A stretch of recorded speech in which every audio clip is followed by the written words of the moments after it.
Bom dia, pessoal. Vamos lá para o nosso cafezinho de hoje? Hoje nós vamos estudar o capítulo 26 de 1 Samuel.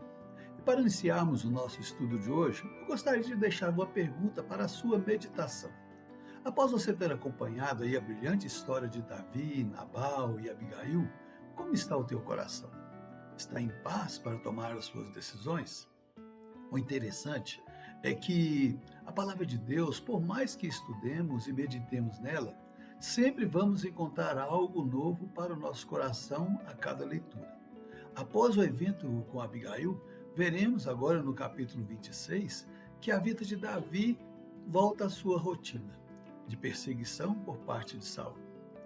Verso 1 nos diz assim: Vieram os ifeus a Saul, a Gibeá, e disseram: Não se acha Davi escondido no outeiro de Aquila, conforme defronte de Jezimon?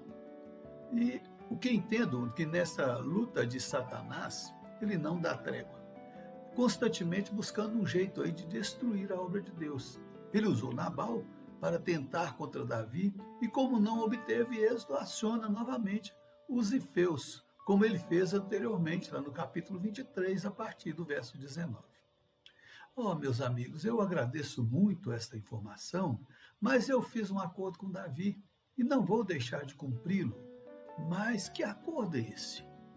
Basta você voltar lá no capítulo 24, né, quando Saul estava na caverna e Davi teve a oportunidade de matá-lo e não fez. Apenas cortou uma ponta do seu manto, poupando-lhe a vida, havendo Saul se acertado com Davi ali naquele momento. Mas o verso 2 vai nos mostrar que não foi essa a atitude de Saul. Observe. Então Saul se levantou e desceu ao deserto de Zif, e com ele 3.000 homens escolhidos de Israel a buscar a Davi. Satanás, ele passa uma borracha na memória de Saul, e ele nem se recorda daquele acordo que tiveram naquela caverna, mas permanece com a sua implacável decisão de matar a Davi, deslocando-se da sua cidade para as proximidades do deserto, onde se encontrava Davi e seu povo. Diz no verso 3 que Davi ficou sabendo da vinda de Saul a seu encalço e enviou espias para saber se realmente Saul estaria ali. Davi certamente lembrou do acordo que tinha feito com Saul e da sua palavra. E quando manda os espias, entendo que ele ainda tinha dúvidas nas informações que recebeu. E não acreditou naquelas informações, visto que era a palavra de um rei que estava em jogo. Ao saber que realmente Saul estava ali no acampamento, se levantou, possivelmente à noite, e foi verificar onde Saul estava dormindo. Davi chama alguns homens de confiança e vai até ao acampamento de Saul.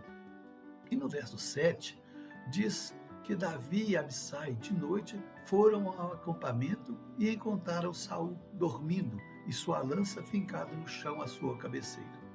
Possivelmente tenha deixado ela ali já preparado para se proteger de alguma coisa ou investida de algum inimigo.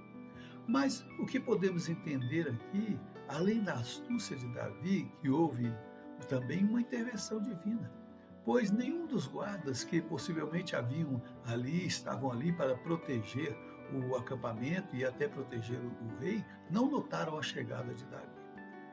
No verso 8 nos diz: Então disse Abissai a Davi: Deus te entregou hoje nas mãos do teu inimigo.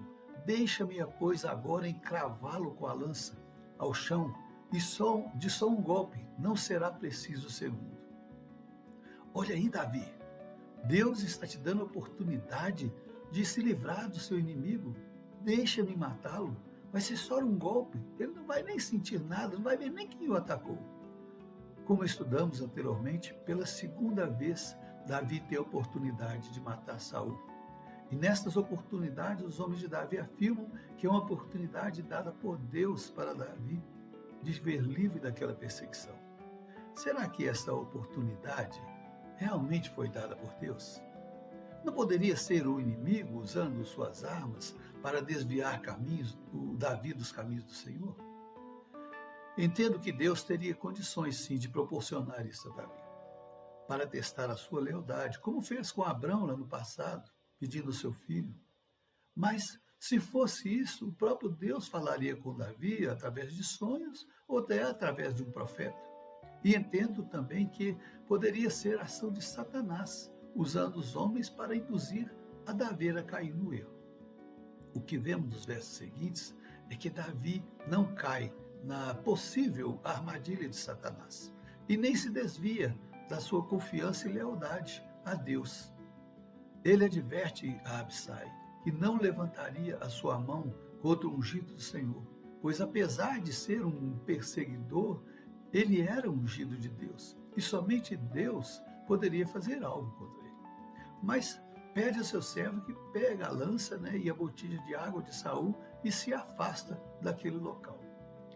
Como diz no verso 13, ficando ali num cume do monte, a uma distância do acampamento de Saul. Nos versos 14 a 17, cita que Davi brada àquele povo, aos homens de Saul, especialmente para um deles, Abner. E pelo que podemos entender no verso 15, é que Abner era o guarda pessoal de Saul, que deveria cuidar do rei e protegê-lo. Contudo, ele não o fez. Isto é porque estaria dormindo enquanto os inimigos poderiam atacar. E ainda mostra para ele o seu erro, perguntando: onde está a lança e a botija de água do rei? Isto me faz recordar da passagem lá de Jesus, quando ele vai ali para o monte orar e leva alguns dos seus discípulos e pede a eles para vigiarem em oração. E quando ele retorna por 2 vezes, encontra seus discípulos dormindo. Naquela passagem, Jesus estava vivendo ali uma batalha espiritual e sabia que os soldados estavam sendo enviados para prendê-lo. E os discípulos não conseguiram manter-se acordados. Dos versos 15 a 25, nós vemos que Saul reconhece a voz de Davi, tendo ele perguntado mais uma vez por que o rei se dava ao trabalho de perseguir alguém tão insignificante, se comparando até como uma pulga. O que o rei não deveria cair no erro de derramar o seu sangue diante do Senhor. Podemos entender que essa afirmação no verso 20 faz lembrar a Saul de que não foi Davi que se levantou contra o rei, e sim o próprio Deus, que o rejeitou e havia escolhido o Davi para reinar em seu lugar. No verso 21, podemos entender que naquele momento Saul recobra os seus sentidos e percebe que estava agindo pelo ódio que dominava o seu coração e se arrepende, reconhecendo que estava em pecado. E nos versos 22 a 24, vemos que Davi devolve os objetos que pertenciam ao rei e afirma que cabia a Deus a justiça e que ele não estenderia a sua mão contra o ungido do Senhor. E o capítulo vai se encerrar com uma palavra de Saul, proferindo uma bênção na vida de Davi. Bendito sejas tu, meu filho Davi, pois grandes coisas farás e de fato prevalecerás, tendo cada um tomado o seu caminho. O que eu gostaria de pensar com vocês nesta manhã, nesta passagem, é que, tal como Davi, estamos sujeitos às intervenções implacáveis de Satanás nas nossas vidas, principalmente quando nos dispomos a servir ao Senhor. E cabe a nós termos o discernimento de buscar no Senhor a resposta correta para agirmos, que devemos dar às nossas intervenções, aquilo que vem de encontro contra nós devemos buscar no Senhor a resposta correta e confiar que a justiça, ela é do Senhor, ela não é nossa. Nós não podemos usar as nossas próprias mãos para fazer a justiça. Devemos colocá-la sempre na presença do Senhor. Amém? Que Deus abençoe o seu dia, abençoe a sua semana e que seja gracioso com você durante o seu trabalho, na sua vida diária.